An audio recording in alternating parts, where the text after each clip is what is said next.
Sir Zachary! Ayan, palakpakan naman si Zachary. Hi guys! Habang ini-spotlight ko kaming dalawa. O, diba? Ayan, mga technique.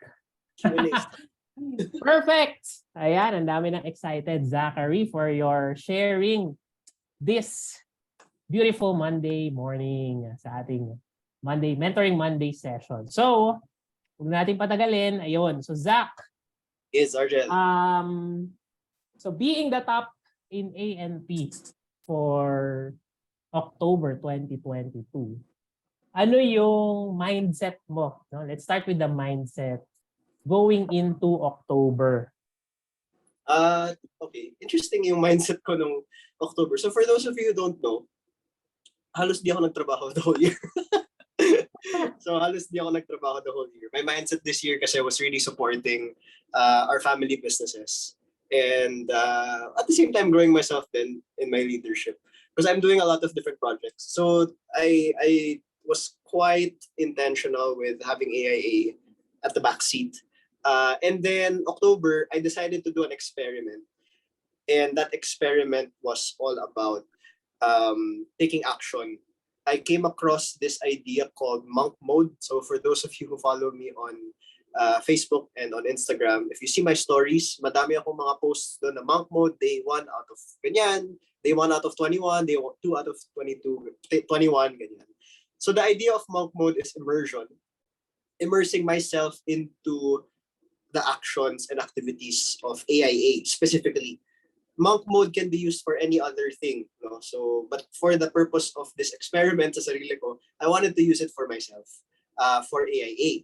And the idea was I have 6 actions in October that I do on a day-to-day basis. One of them is meditation for 20 minutes. The second is visualization of me achieving the goals that I want for AIA for 20 minutes also. And then 20 minutes exercise. Tapos, fixed number of reach outs per weekday sa mga clients, prospects. And then 30 minutes of sales training per day na education, Sanjay Tolani content, financial advisor content, no, for 30 minutes a day. And then the last is no alcohol for 21 days because it helps me focus. So that was the mindset that I was doing. And then I really wasn't looking at the results at all. The results that I wanted were, I just want to finish my protocols for the day, and then I'll feel good about myself already. So I just did that 21 days. Tapos the 7 days after that, pahinga talaga ako. Wala akong trabaho at all. Talagang rest from that, no. If I have set meetings that week, I'll meet them, pero hindi ako mag-actively set ng meetings. So I did it as an experiment, and 21 days was pretty good. Gulat ako that it resulted in the results that I had in the ANP, 1 million ANP. I'll put a disclaimer there.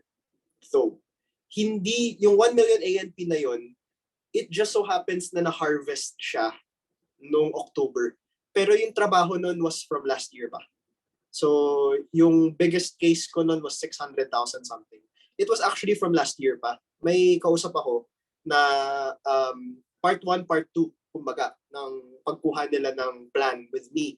So part 1 was last year. Part 2, just so happens na nagsakto siya ng October. Finalo up ko lang. Tapos yung isa naman, minimit ko from last year pa rin. Friend ko to. Binibentahan ko ng critical illness. And then, it just so happens na nung nag-reach out ako sa kanya, tapos nag-catch up lang kami, sabi niya, oh Zach, by the way, ready na ako dun sa ino-offer mo. So nagkataon lang talaga. And then the third was, na-plant siya last month. Na-plant siya in September. October lang siya materialize. Yes, nag-materialize. So, what does this mean? It means that hindi siya trabaho lang ng October. It was from months and months ago, even a year ago. Just so happens na yung trabaho na ginawa ko ng October was more on harvesting. So, maybe if you're wondering, naku, paano ko gagawin yung ginawa ni Zach? I want to be able to do that also. Maybe think of what am I planting today? So that in 3 months, in 6 months, in 1 year, meron akong aanihin. Because the reality of it, yung goals natin for this year, 90% of that kung gusto natin i-kompleto yan within the last 2 months of the year, hindi natin yan ipaplant today, ha-harvest tomorrow. It's most likely something you planted months ago. So if that's even a question I have to myself, ano ba yung mga na-plant ko months ago, years ago, that I can start to harvest in the next 2 months? Kasi alam ko, pag nag-plant ako today, most likely next year pa yan. Most likely, if ever, pag may one sitting close, that's maybe the 10%, no? And most likely, maliliit pa yun. So, by maliit, like 100,000 below, yun. But then, like, mga 200,000, 300,000, 1 million sales will be months and months in the making. So yun, that was the mindset I came into it. That's also the disclaimer I have. If you want to do this, you have to plant seeds. Focus on planting seeds lang. Magugulat ka na lang kung kailan siya darating. No? It's really in God's time. It's not, hindi ko siya pwedeng pilitin. Yeah. Yun. So, thank you so much for sharing yung mindset mo coming into October. Ano yung nagpa-decide sa'yo to experiment? Kasi sabi mo, nag-experiment ka for October, di ba? And I'm sure, babad ka sa mga sa mga learning, di ba? Sa mga personal development, personal growth. Yes. And napisod ka somewhere along the way nung monk mode na yan. And what made you decide na okay, kasi pwede namang ibang areas of life yung i-focus mo ng October, pero you decided AIA ko itatry itong 6 actions na to. Yeah, it's actually, the experiment was because I'm actually gonna start a company next year, and it's a marketing company, and I'm starting 2 companies next year, marketing company and also a coaching and training company. Kasi I found that that's something that I enjoy doing apart from AIA.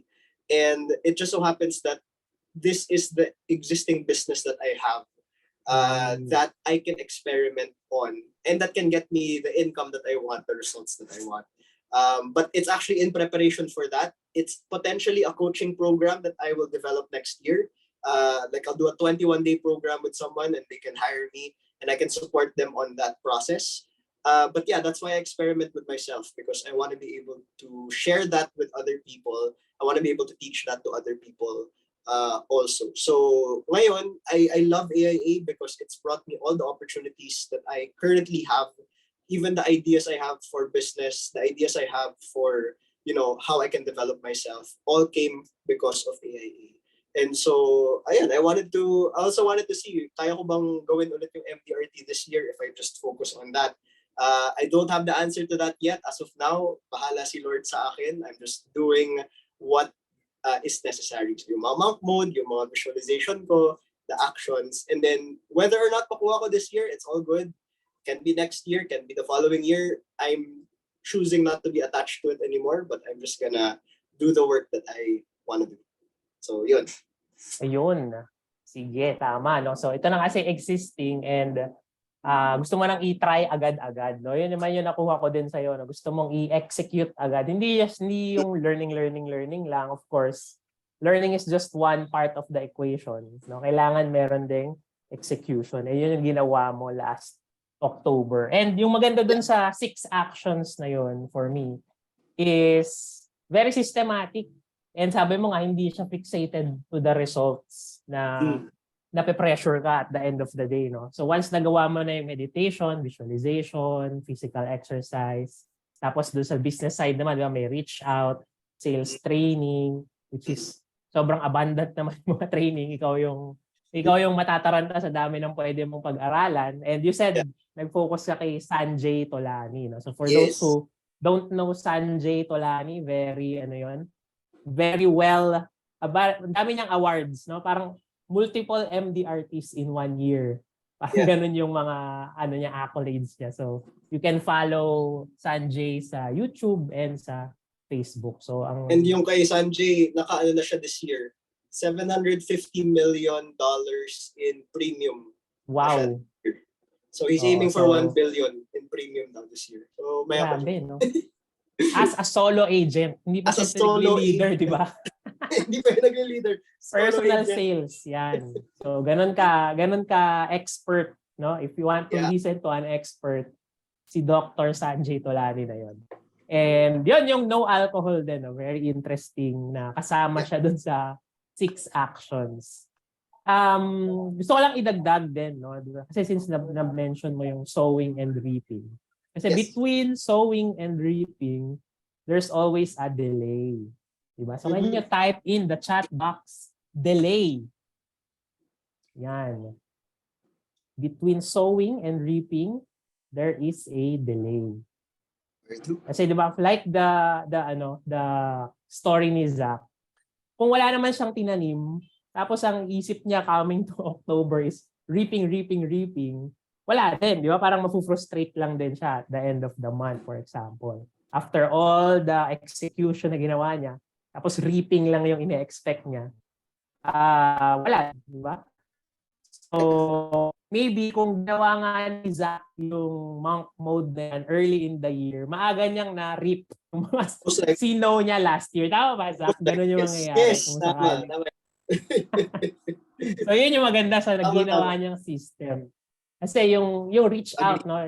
So, let's focus dun sa reach out. No? Meron lang siyang certain, ilang minutes or do you set a time Number for reach out or number? Hindi necessarily. Number siya. I sat down with my unit manager and then I told her my plans. I want to do this experiment. And then she gave the suggestion, if this is the total number of reach outs that you want to be able to do in a month, you need to be able to do 26 per day, per weekday. Kasi 5 times a week lang yan, hindi kasama Saturday, Sunday. So it was, yung kinalculate namin siya, I forgot how we came to 26. Pero basta 26 na reach outs per weekday. Kasi naisip ko, yun lang naman yung meron akong control over. Whether or not mag-yes yung client sa meeting or not, I don't have control over that. But I have control over reaching out to whoever. I have control over who I'm gonna call. I have control over who I'm gonna text or message. So, finocus ko lang, message lang ako. Some of them nga, reply lang ako sa stories nila. It's just for me to be, para makatouch base lang ako sa kanila. And because of that, nagkaka-conversations ako with my friends, nakapag-reopen ako ng some conversations with people I haven't talked to in a long time. And then, nasosoften yung market in terms of, sales terms, right? Nasosoften yung market because of that. And sometimes, invite ko na sila to a meeting. Yung iba, hindi talagang reach out lang. But, nasa algorithm din yun sometimes. Kaya ko nga rin share yung sa post ni Starbright. Because when people see that, maalala nila, nga pala, nasa AIA si Zach. Nga pala, he's a financial advisor. So, if I reach out to a lot more people, may kita nila yung mga activities ko online. And therefore, mas open na sila to the idea when I invite them to a meeting. So again, it's just what I have full control over, which is reaching out. So I focused on 26 per day for 5 days a week. Did that for about 3 weeks. Tapos yun, pretty much. Ayun. So number of contacts or approaches or touching base yung ginawa mo in a day. So, yun, knowing the number 26, so kayo mga Starbrights, kayang-kaya nyo ba yung 26? Baka nga, within 1 hour, kaya na nilang mag-reach out. Minsan natatapos ko na yun, 1 hour. Pag gusto ko lang siya tapusin, nakaupo lang ako, 1 hour, reach out, tapos may list ako. Okay, 1 done. Okay, 2, 3, 4, 5. Hanggang tapos na. Tapos the rest of the day, nagre-reply na lang ako dun sa mga nag-reply sa message ko. And then, okay na. Oh, di ba? So, can you type in the chat box if it's doable? Type doable. Kung kaya nyo mag-reach out to at least 26. Di ba? Kahit sabihin mo 1 per minute, 26 minutes, tapos na. Yan, doable with exclamation point pa nga. Ayan, perfect. Very doable, no? So, ang gusto ko rin doon sa shinare mo is yung focus on the controllables. Ang tawag natin dyan in technical terms, di ba, is yung mga lead measures. Meaning, yun talaga yung meron tayong influence over, direct control, di ba? We can control how much we can approach in a day. Minsan nga kapag nasanay ka na sa 26, kunwari, Zach, no? Parang nabobore ka na sa 26. Parang try ko nga 27 today. Yeah. Diba? Up to such time na baka mamaya 50 na normal na sa'yo. Live and breathe mo na kumbaga yung 50 outreaches in a day. Diba? Exactly. So yung isang kapatid natin, diba? Si Alan Dakuan, isang LinkedIn Sa LinkedIn naman siya, no? LinkedIn influencer level na siya kasi meron na siyang 30,000, more than 30,000 followers and connections. Ang system niya ngayon, nasa 50 na per A day. day Oo. yung kino-contact niya or nire-reach out niya using LinkedIn. And kapag kinausap mo siya, talagang normal na sa kanya yung 50. And I'm sure, kung hindi man siya 50 nag-start, nag-incremental incremental improvements, di ba? Kasi minsan, nasa-shock tayo, oy, itong gusto kong i-follow or i-emulate na tao is nag-outreach ng, let's say, 100 a day, di ba? Yeah. Gusto kong ma-emulate yung results niya. Tapos pag pinilit natin, for example, na okay, 100 ako ngayon, baka maubusan tayo ng parang energy or bala. Tapos sabihin, ay, hindi naman nagwo-work yan eh. Nag-try na ako 100, 1 week, wala namang result. Pero once ginawa natin siya ng, di ba sabi nga nila, how do you eat an elephant? One bite at a time. One bite at a time. Gusto natin, 20 muna mag-start. Di ba ano yung hindi set up for us na activities na kaya natin gawin nang hindi tayo set up to lose, no? So, ginawa ni Zach, ginawa niya, maganda din ginawa mo is, or from your unit manager is, break down nyo nga. Diba? How to eat that elephant. So, nakita mo, ang laki ng number malamang nung kinumpute mo yung monthly. Pero once to break down mo siya, okay, ilang days mo ba gustong gawin yung AIA this month, for example? Yeah. So, 5. So, weekdays, Monday to Friday. So, ilan yung kailangan mo, i-total natin, ilan yung work days mong gagawin for the month. Boom, 26 yung lumabas. So, nung nakita mo na yung 26, I'm sure, kayang-kaya ko naman pala. Ganun yung naging reaction mo. Exactly. Tama ba? I came across Argel, I came across a good problem at one point. It was, at one point during the month in October, I was around, I think Thursday na yun or something. So I had 2 work days left. I still had around 30, 33, parang ganun, 35 reach outs to do for the week. Pero puno na yung calendar ko for the following week. So parang ako, ano sabihin ko sa reach outs na to? So ano na lang, touch base na lang. Keep them warm na lang. So it became a happy problem pa na naubusan ako ng time slots in the following week just by me focusing on the reach outs. And another thing, of course, I want to share, if you want to try this strategy, the mindset that I went into it was, so as some of you may know, not all of you may know, that I run as one of my recreational activities. So tumatakbo ako. And one of the terms in running is called embrace the suck. SUCK, embrace the suck. Ibig sabihin, even if it sucks, embrace mo yung feeling na yon. Because at the other side of that sucky feeling is the feeling of fulfillment, the feeling of gratitude, whatever. In-apply ko yun sa reach outs kasi there were times na ayoko talaga mag-reach out today, sobrang tinatamad ako, or nako, yung mga taong i-reach out ko na to baka mag-no. Madami ng internal conversations. So I just told myself, embrace the suck. And when I finished the 26, even though it didn't feel good for me to do that day, I felt accomplished. I felt fulfilled at the end of the day. So I embraced the suck. I applied the mindset of running. And then, ayun, after the suck, my runner's high. Exactly. So, nag-ano na ako, runner's high in a sense. And I felt good about myself. And that's what matters naman. When I feel good about myself, I perform better in front of a client when I'm meeting them. So, yun naman yung importante. Yun, perfect. So, embrace the suck. And kasi after nga nung suck is a high, di ba? Mm-hmm. Yung parang rewarding feeling that you can't explain. That builds up. Kasi magkakaroon ka na ng momentum eh. Di ba? Parang, dopamine ba yon yung nagre-reward sa brain? Dopamine, yeah. Yan. So once na na-hit ka ng dopamine, parang okay, gusto ko ulit gawin to Even though it sucks at the beginning, pero nahihit naman ako ng dopamine high na yon after. Gagawin ko ulit siya kinabukasan, di ba? Yeah. Embrace the Zach. Gusto ko yun, bro. Virtual lang. Virtual embrace. Pwede. Virtual embrace. Yun. So, yun. Yung isa din natin na gusto ko i-highlight is yun nga, yung hindi ka fixated in the results. At the same time, meron kang alam na tinanim mo before na pwede mong i-reap. No? And even though you didn't expect reaping, you just did the activity, meron kang na-reap. Kasi minsan, yun nga, ang nangyayari, napu-frustrate tayo na maybe nasa planting season ka pa lang kasi. Diba? Na ngayon, planting season, maybe yung mga nare-reap mo, mga toge pa lang, hindi pa mga mango trees.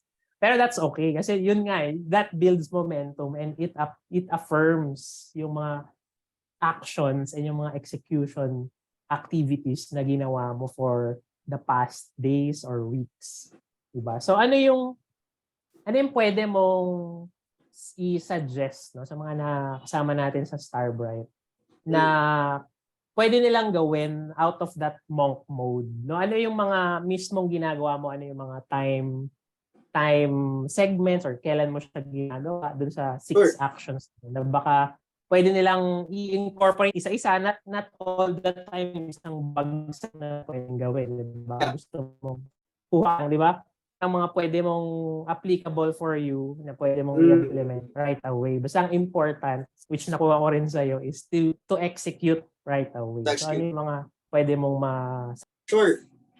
So, ang monk mode kasi where I learned it, online lang naman yun. I just saw it on YouTube. But the important part there, meron kang 3 non-negotiables. So for me, my 3 non-negotiables were, and even are, in October, my 3 non-negotiables were 20 minutes meditation, 20 minutes visualizing what I want out of my life, and then 20 minutes of exercise. So for some people, that can be prayer, no? 20 minutes of prayer, 20 minutes of silence. The idea of that kasi is that madami tayong chatter sa mind, no? When we wake up. I do that first thing in the morning. When I wake up, madami akong chatter sa mind. And so, silence allows me to just listen to the chatter until they die down. Until nawawala na siya. Mapapagod din yung chatter na yan if I just listen to it and then just allow it to pass. And then pag wala na yung chatter na yun, that's when I start to visualize what I want. So I visualize myself at my goals, at the end result already. I imagine how I feel if I'm already there. That creates the excitement. Ngayon na may excitement na ako after I meditate, after I do that visualization process, I go about my day. I start to reach out to people already kasi meron akong excitement levels, right? And then yung working out na 20 minutes is the third non-negotiable. It allows my energy to be good on a regular basis. For me, I don't feel good if I don't work out in a day. So kailangan talaga may ganun ako. Ayun, so you can incorporate something as simple as that. Wala pang work-related yon. That's just me managing my energy. Prayer, visualization, and exercise. In terms of work naman, just choose one activity that you want to do on a consistent basis. So whether that's reach outs, whether that's set appointments, and then just commit to it. Last thing I would suggest is really have training in mind. I'll tell you guys a story. One of my clients, one of the things that I watched dun sa Sanjay Tolan is he was recommending you have to write agents reports sa underwriting para lang ma-practice yung writing skills mo. Because there are some cases na you have to send a write-up to underwriting. And then sakto yung time na yon that I heard it sa kanya. Kasi yung case niya was dapat hindi na ma-approve yung client niya. But then because he wrote a letter to the underwriting, parang pinayagan because it made sense naman. So how did that apply to me? Meron ako isang client, dapat class B siya because may asthma siya. And then I wrote a letter na, yung client ko naman to, healthy naman to. Kababata ko rin, so I grew up with him. I told underwriting that this client of mine is someone that I grew up with. We work out together. He is in good physical condition. He's considering withdrawing the application because of how much nag-increase yung premium kung class B siya. He's only had 3 asthma attacks in his entire life and right now he's physically fit. Anyway, I wrote a write-up to underwriting and because of that, na-approve siya at standard. So some of those little techniques na hindi ko malalaman had I not watched that training. No? Some of them are also sales skills training that I developed within myself. Like, what do you say to a client when sinabi nila, I'll think about it. Yung mga ganun. So I have an idea of what to say. I believe that I always have to sharpen my soul. So every day I have training some way, some form, so that I can grow myself. Yun, that's what I recommend. Have some sort of training. And then execute, of course. Walang kwenta yan kung hindi mo execute. Yun, thank you so much, Zach. So, first hour of the day, no? First hour of the day, pagkagising mo, yung 3 non-negotiables mo na meditation, visualization, exercise, tuloy-tuloy na. So, ang na-notice ko doon, no, wala siyang check social media. Oh, I Sino don't. dito yung guilty na pagkamulat ng mata, nakahawak na agad sa phone, pagpatay ng alarm, biglang, oy, notification. So ngayon, yung gagawin is wala muna, no? Patayin lang yung alarm and then go with meditation na. And para doon sa mga nagsa-start mag-meditate, meron namang mga guided meditation di ba, Zach? Na Yes. pwede nila, wag na sa YouTube, no, mag-Spotify na lang. Para hindi ma-distract sa ibang mga stuff na nasa YouTube. So, pwede kayo mag-guided meditation na nasa Spotify para at least hindi, kasi minsan nasa stuck doon pa lang, hindi ako marunong mag-meditate. Ano bang ginagawa sa ganun? So, kung ayaw mag-meditate, yun prayer, di ba? Prayer. Talk with God, di ba? For the first 20 minutes, di ba? Lista mo yung mga grateful ka about, di ba? Nagising ka, that's one, and etc.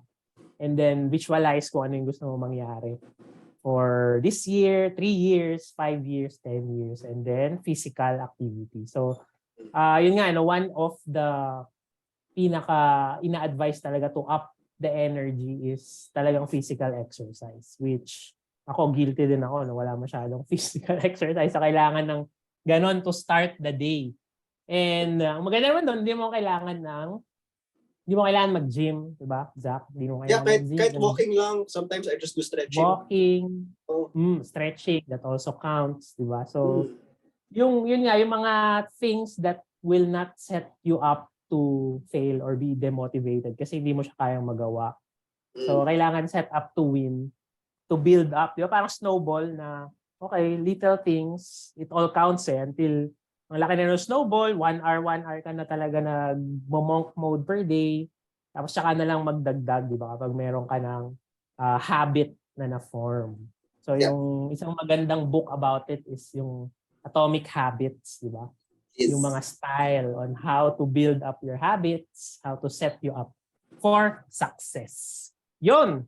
So ngayon, punta tayo sa questions naman. So thank you so much, Zach, for breaking down what happened October, kaya mo na rip yung 1 million ANP na yon. So, ngayon naman, let's ask for questions from the group. Anyone else who has a question, maybe meron tayong hindi nadaanan or meron kayong gustong ibang malaman from the reaping, no? Yung mga na-result na na-reap ni Zach last month. Anyone? Ayan, si Miss Eva, go ahead. The clarification lang, yung 26 na yun a day, hindi yun nire-repeat sa ibang days, di ba? Is that right? Is it like... Kino-consider ko pa rin. Pagka sila, hindi sila nag-reply, kunyari. Sisendan ko sila ng smiley face.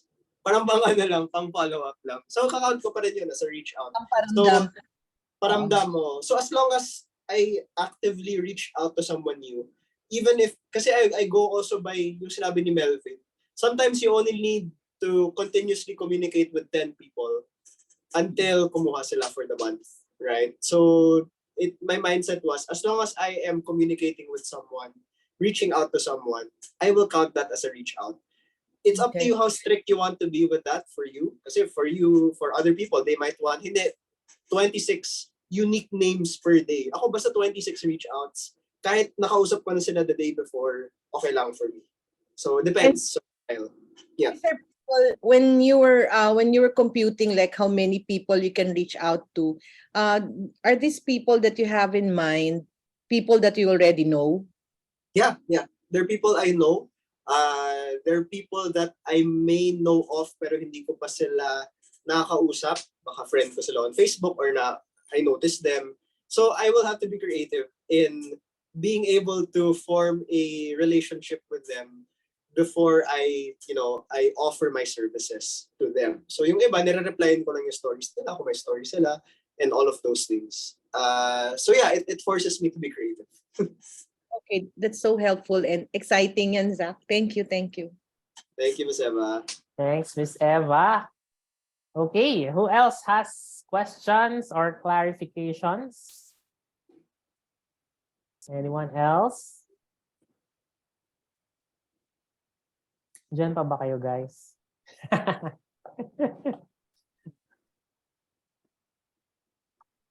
Any questions, clarifications from Zach? Huwag na mahiya, tayo-tayo lang to. Or pwede rin, biggest takeaway sa sinabi ko. Yan, sige. Kung One wala thing- na kayong questions, biggest takeaway from Zach, pwede nyo i-type in dyan. Ako na lang magbabasa. Kung tinatamad mag-type, you can unmute. Biggest realization or ano yung one thing, no? What's the one thing na i-execute mo agad-agad? Diba? Yun ang important eh. Execute. Hindi lang puro download ng knowledge. We also implement and execute. While we're waiting for them, something I realized also is I learn more in execution than I do in actual learning. Nung nag-execute na kasi ako, meron akong, I can do this better. I can iterate one way or one form na hindi ko malalaman had I not executed. So I'm realizing, as I execute, I learn more. Versus if I'm just studying, hindi ako nag-execute. Iba siya eh. Yun. Yan. So natututo na agad no, sa execution. Alam mo na yung mga details that you can tweak once you execute. Yan. Sabi ni Bridge, decision, dedication, and discipline. Yun. Perfect. Sabi naman ni Dayan, your goal expands with action. Perfect. Definitely. Yan. Miss Eva, may isa ka pang takeaway na i-share? Takeaway. Hindi, personal takeaway. Yan. I think something that's very doable. Hindi siya yung constricted na ito dapat gawin mo, ganyan. Para siya, maluwag. Pwede kang pwede mong ibahin. Tapos pwede mong i-apply. Hindi mo pwedeng sabihin na this is only for people who are young, you know? Because older people, they wake up earlier. Yeah. And when hindi pa ako yun. Pero, hindi old na ako, pero hindi ako makagising ng 5 a.m. Natutulog ako ulit. Pero what I'm saying is that it's not something like if you cannot do it now, gano'n, hindi ko nagawa, failure na ako. Hindi. There's room for testing which one, and then you'd feel very successful and happy when you've accomplished it.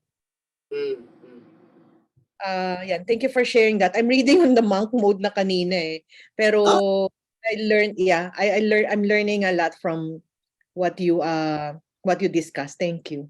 That's great. Thank you, Ms. Eva. Yeah, there's and there are many iterations of monk mode.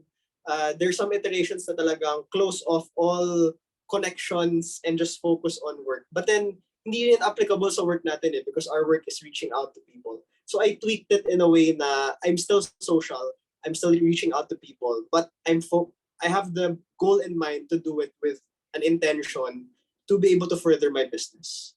So yeah, please do read up on monk mode and tweak it to your own liking. Suggestion ko when you do it, I first did it 21 days. Honestly, after 14 days, medyo napagod na yung mind ko kasi consistent focus yun for 21 days.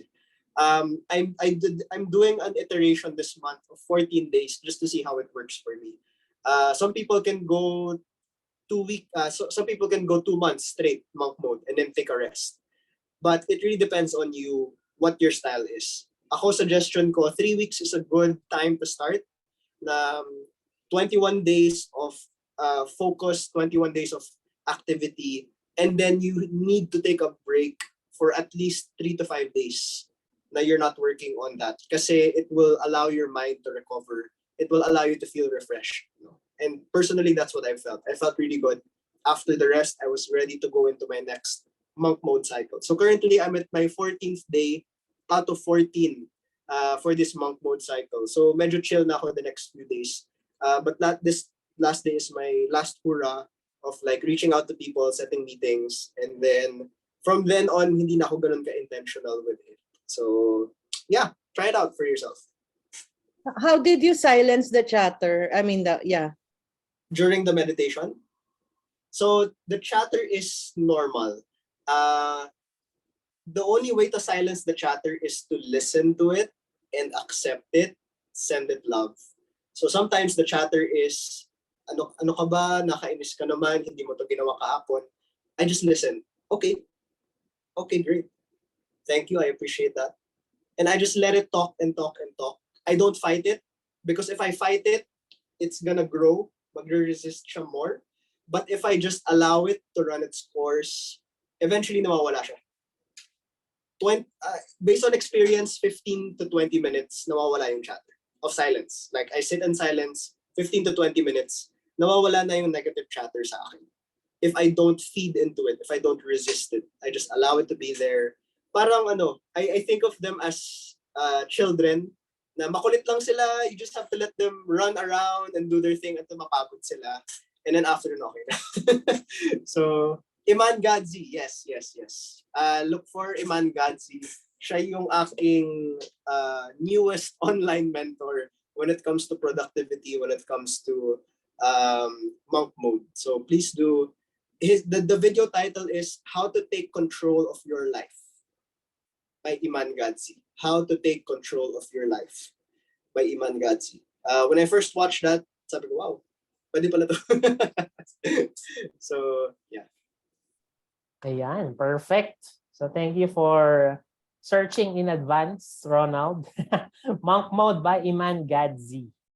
Yun. Sasabi naman ni Christine, execution and commitment. Sabi ni Denise, be consistent, take action, and of course, embrace the suck. Yan. Thank you so much for your insights then, Miss Eva, and questions, realizations. Who else? Who else wants to share ang kanilang realizations or ano yung one thing? No? What's the one thing? Sabi nga nila yung 72-hour rule. No? Kapag may learning ka, dapat meron ka ng agad execution within the next 72 hours of that learning session. Yan. Meron pa ba? Anyone else? Sige. So ano yung mga na-rip mo, Zach? Ilang policies ngayon yung sa 1M ANP? 4 policies. Yeah. Tapos So, ano-ano siyang, paano siya na-divide sa 1M? Sure. So the first one is the one I closed last month na this month na approved. The one I closed in September, October na approved. It was 140,000, 150,000 na ACP 100. The client was looking for critical illness coverage. Actually, medical insurance. And then na-convince ko siya na kumuha siya ng critical illness coverage. So kumuha siya ng ACP 100. I had him take the maximum na. So 4 million, I think 4 million or 5 million face amount yun. So he agreed with it. Kaya naman ng budget niya. Wala lang sa kanya yun. So he took it. And then the second one was also ACP 100, 170,000 ANP. This one naman was my friend that best man ko to sa wedding, si Alex. Na hindi siya ready at the time. Naging ready lang siya when I reached out to him.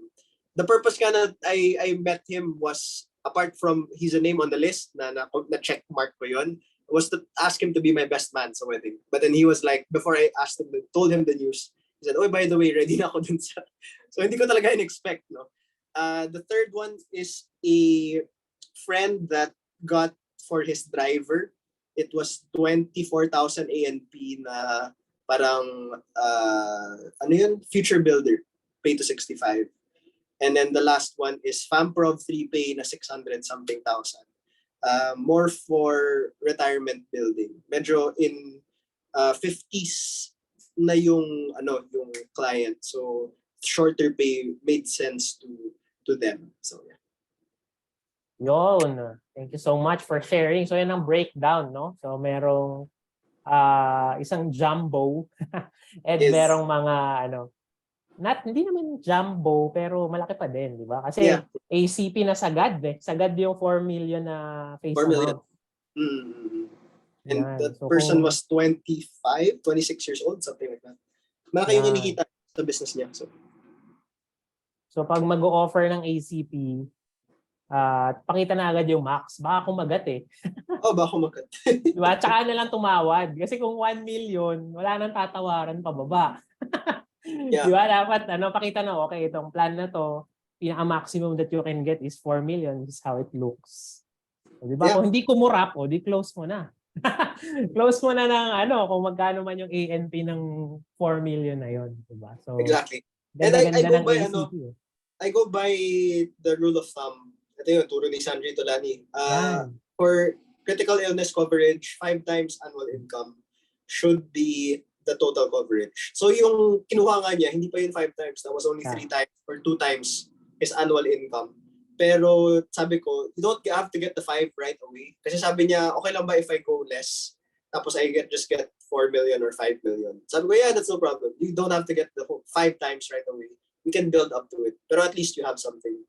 So he was very open to getting that after I discussed, bakit ba 5 times annual income? So that ako, kung magkasakit ako, I cannot work 5 times my annual income will come to me in cash. O I don't have to work for 5 years for money. I can just focus on recovering. Diba? It protects my income. So when I explain it that way to clients, it makes sense to them. Okay, kaya pala important to have critical illness coverage kasi it's a way to replace lost income if I get cancer, heart attack, stroke, whatever. Yeah. Yun, perfect. So, yung rule of thumb, no? Rule of thumb from Sanjay, 10 times, di ba? 10 times yung sa 10 life coverage, 5 times for health coverage. So, yun yung mga mabilisang computation. If you want to go into detail, may iba namang way to do it. But if you want rule of thumb, yan, pwede mong i-name drop si Sanjay. Sabi ni Dr. Sanjay Tolani, we need at least blank amount ng coverage equal to 5 or 10 times of our income. Yan, so nag-chat na rin dito. Sabi ni Bridge, when scrolling on social media, only comment, react, and message friends. No watching reels. Sabi naman ni Kabayan, ayan, YouTube. Ito na yung YouTube link. You can, ayun, may link na. you can copy-paste somewhere and watch later on.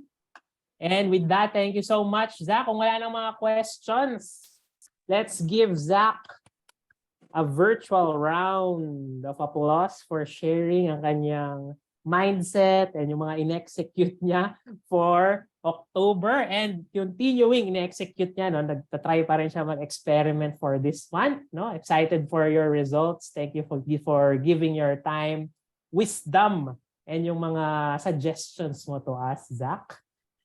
Mag-picture na tayo. Let's go. Hey.